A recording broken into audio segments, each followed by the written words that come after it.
Assalamualaikum warahmatullahi wabarakatuh. Waalaikumsalam warahmatullahi wabarakatuh. Alhamdulillah pada malam hari ini saya bisa berkunjung ke rumah rekan saya, saudara seperjuangan, yaitu kalau orang-orang biasa manggilnya Jaung.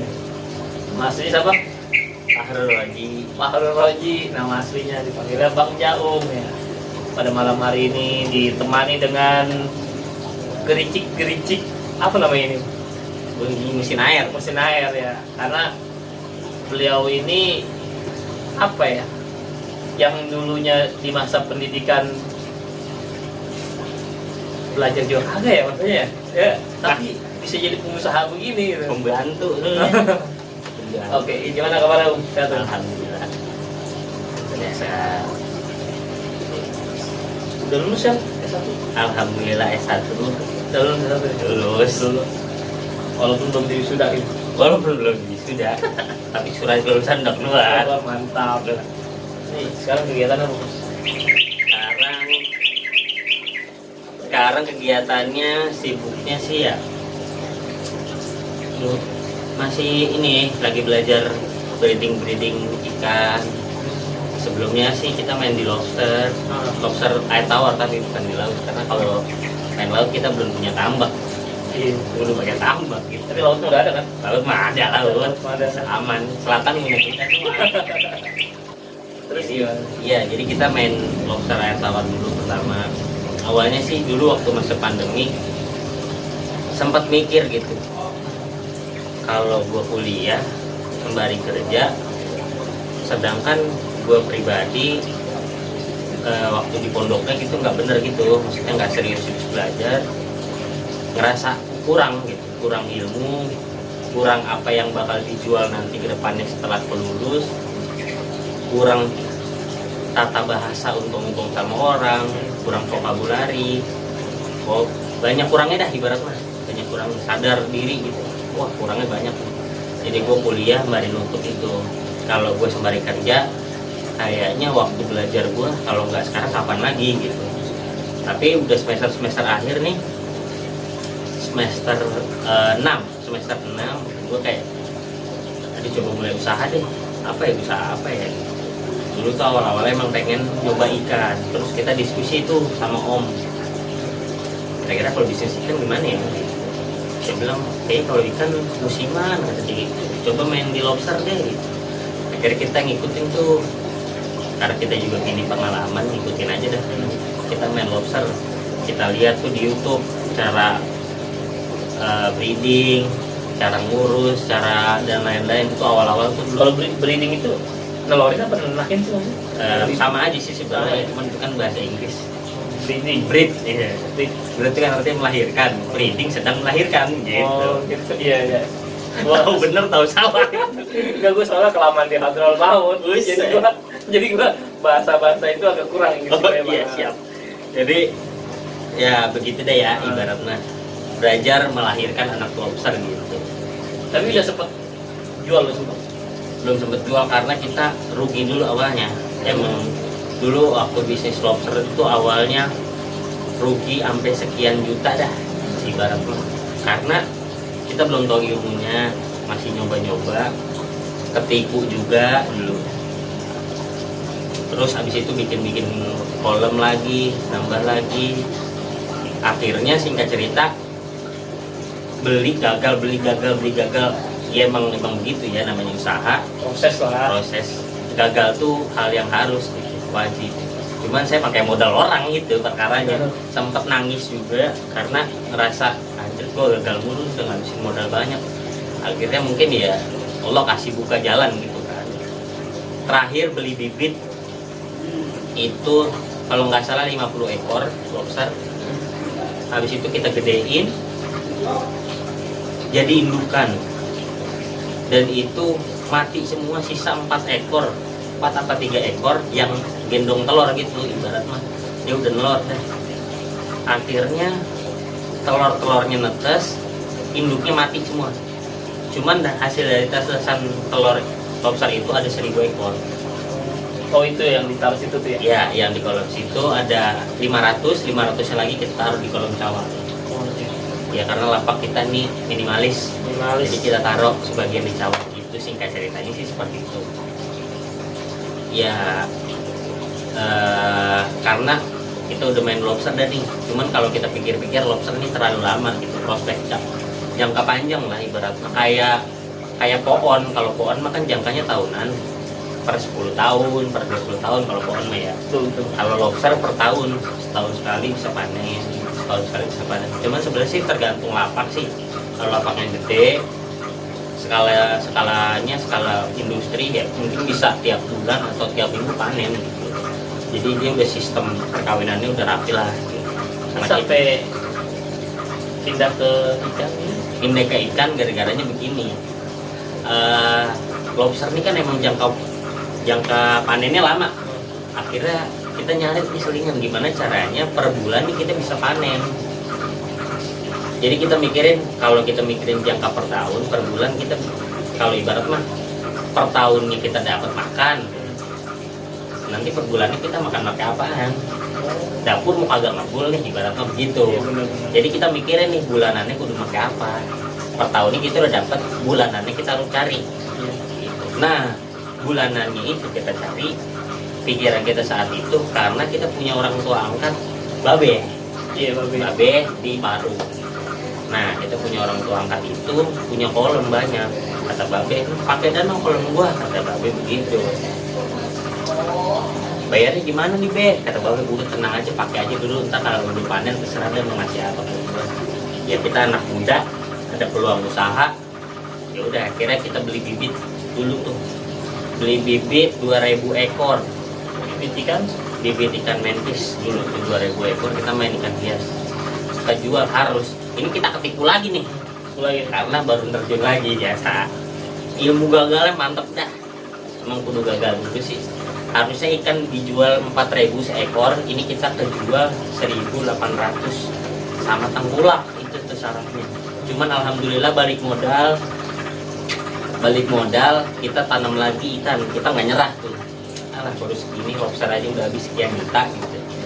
Akhirnya kita tanam lagi ikan mentis ini, alhamdulillah hasilnya bikin dan akuarium.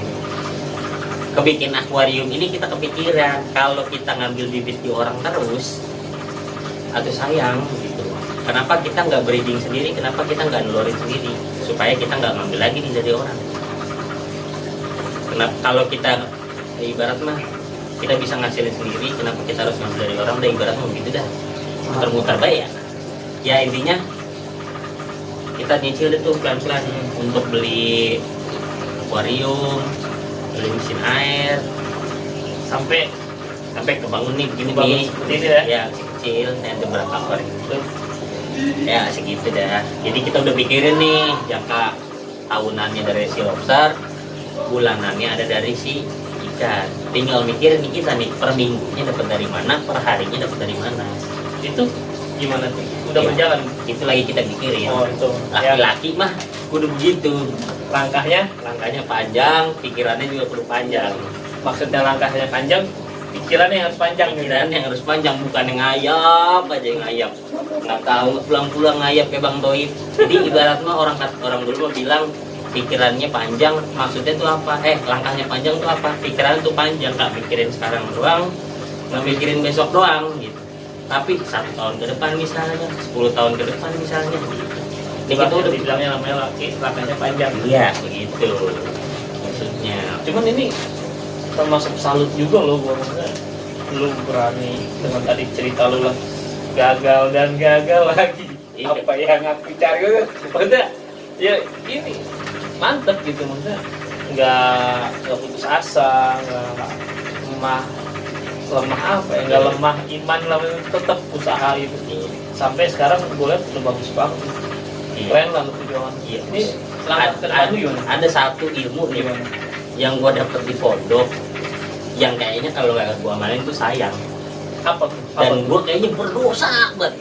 Itu apa? Ya ini maksudnya jadi motivasi gue ya. Dalilnya mau begini, latai asuh min rahmatillah. Maksudnya apa? Janganlah kamu menyerah, ataulah janganlah kamu berputus asa dari rahmatnya Allah. Ini semua kan rahmat. benar. Ya kan, masa kita putus asa? Keren juga omongan. Nah itu dia. Setahun pun lu nggak pernah ngaji kan waktu di sono. Iya, gue cuma ngosrekin WC doang. Ya. Jadi gini nih, jadi ini ya, maksudnya gini ya, sahabat AF Channel ya. Ini kita ini dulu seperjuangan lah, mungkin bagi yang tahu ya. Iya. Ya pokoknya, ya sampai kita bikin grup.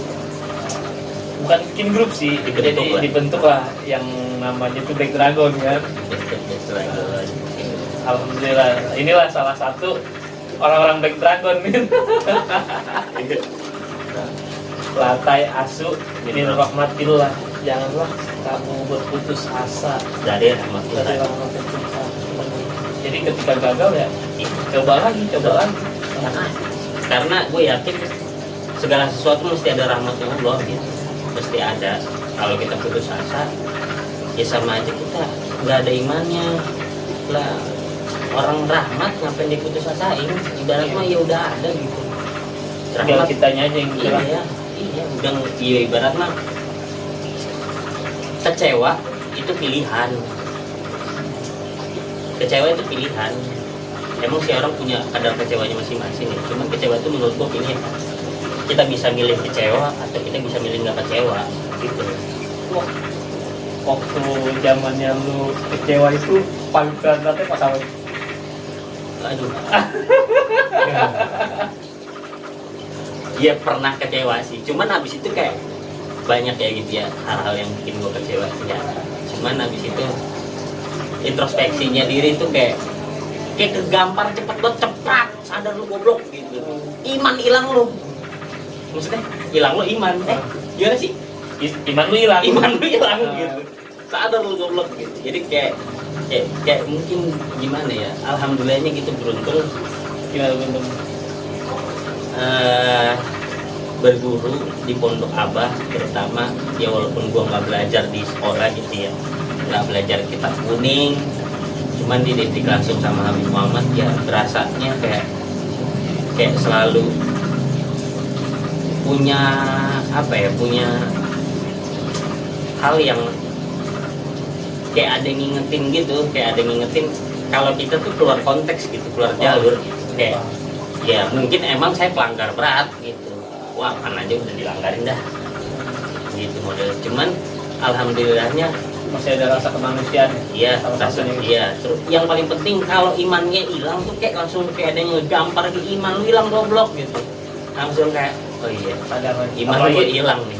Apalagi di saat kita terpuruk gitu kan, Iya. pasti nggak mau kan? Iya, karena saya tipe orang yang nggak percaya iman tuh naik turun. Itu. Saya nggak percaya. Saya percaya iman itu ada, nggak ada. Jadi bukan naik turun, tapi Iya. ada dan tiada lah. Ada dan nggak ada.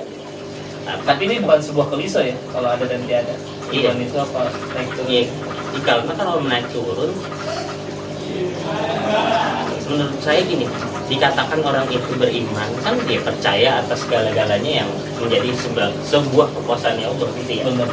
Baik bentuk takdir, baik bentuk baik dan buruk, baik bentuk Kodar hal dan yang kodarnya lah. iya, segala sesuatu gitu. Kalau misalnya seseorang itu hanya percaya bukan gitu, kalau iman itu naik turun lah, kalau orang itu turun terus gimana ceritanya dia bisa kecewa, sedangkan orang yang kecewa itu orang yang tidak ada dalam kondisi iman seutuhnya gitu ya, bisa dikatakan imannya lagi nggak ada gitu. Jadi iya, kalau orang yang punya iman gimana dia bisa kecewa, sedangkan dia selalu berprasangka segala sesuatu yang Allah kasih itu baik. Baik. Iya, walaupun prasangka baik sama Allah aja udah nggak boleh. Iya benar. Kenapa bisa dikatakan gitu? Takutnya banyak salah nafsir. Kita kan harus berprasangka Kita harus baik. bertutur nama Allah. Iya. Kenapa kita harus berprasangka baik? Kenapa berprasangka baik itu nggak boleh? Ya karena Allah udah pasti baiknya. Kalau kita masih nyangka Allah itu baik, berarti kita ada percaya kalau Allah itu nggak baik. Baik. Makanya nggak boleh sangka Berarti- baik sama Allah. Begini Karena dong. Allah udah pasti baik. Berarti sesuatu kodo dan kodarnya Allah mengenai diri kita, baik buruknya, contohnya misalnya nih, wah kita ketimpa tangga musibah apa gimana gitu, itu kita nggak boleh berprasangka buruk gitu. berprasangka baik sama Allah dong, walaupun kita itu sedang ketimpa tangga, karena itu udah sebaik-baiknya yang Allah kasih gitu yang kan, Allah tetapin di jalur walaupun takdir gitu. di jalur takdir kan, walaupun itu contohnya gini lah, gampangnya gini lah, kita tuh nggak boleh berhusnudon sama Allah, karena prasangka baik sama Allah nggak boleh ya, karena sesuatu yang sudah ada dalam diri kita, nasib kita atau apa, bukan nasib dong, sesuatu yang terjadi dalam diri kita gitu, itu udah sebaik-baiknya Allah yang beri gitu.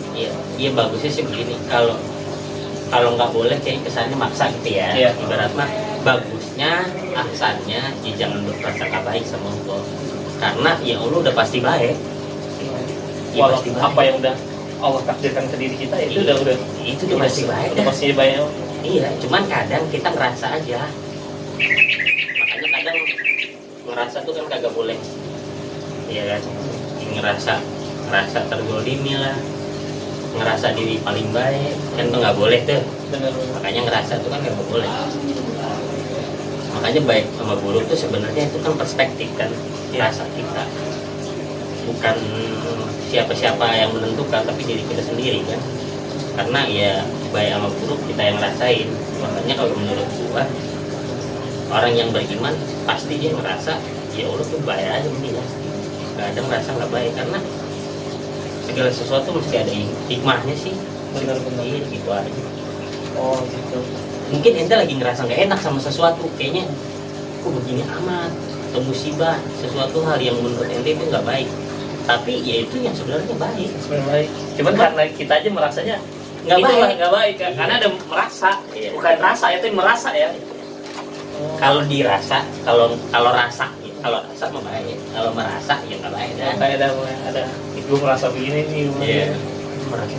Nah, ini gimana nih? Ya, maksudnya lu, ya gue sih salut lah, maksudnya sampai.